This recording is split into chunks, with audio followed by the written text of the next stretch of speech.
Vous avez mis en place le télétravail pour vos 650 salariés il y a 3 ans. Comment ça se passe? Quel est le bilan? Un bilan très positif, avec différentes façons de faire. À l'origine, on avait limité l'accès au télétravail. Et puis, avec le temps, on s'est aperçu que tous les services pouvaient y prétendre. Et surtout qu'on avait des demandes, et c'est toujours difficile de dire non quand on veut faire plaisir à ses salariés. Donc on vient d'ouvrir, 3 ans plus tard, avec un avenant, le télétravail à tous les services. Vous aviez mis un certain nombre de limites pour l'exercice du télétravail. Il fallait habiter à plus de 30 km, il y avait un certain nombre de contraintes, et je crois que vous les avez levées. Oui, aussi, ça fait partie des limites aussi qu'on a levées. Parce que, si vous voulez, les situations de vie sont très différentes, et on pense tout prévoir, et ce n'est pas du tout le cas. Et dans les premières demandes de télétravail que l'on a eues, des personnes suivaient leur conjoint ou conjointe à plusieurs centaines de kilomètres, et nous voulions garder ces salariés. Donc nous avons dit oui au télétravail à très grande distance. Et d'autres ont souhaité passer en télétravail également à très courte distance, à 500 mètres des bureaux. Et on a accepté aussi.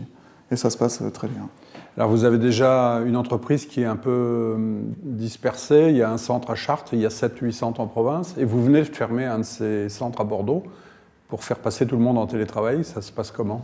C'est en cours, hein. Ce sera effectif à 100% au 1er janvier 2017.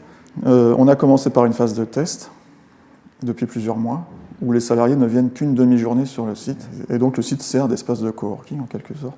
Et ce sont elles qui ont géré leur planning, leur organisation. Et surtout, là, la différence, c'est que c'est toute une équipe, et donc il faut réfléchir aussi sur le management. Et c'est là notre principale préoccupation, c'est comment ça se passera vraiment à partir du 1er janvier, où le site n'existera plus du tout. Et on y réfléchit beaucoup actuellement. Et on pense qu'on va reproduire cet espace de coworking, mais cette fois dans la ville, c'est-à-dire sur Bordeaux.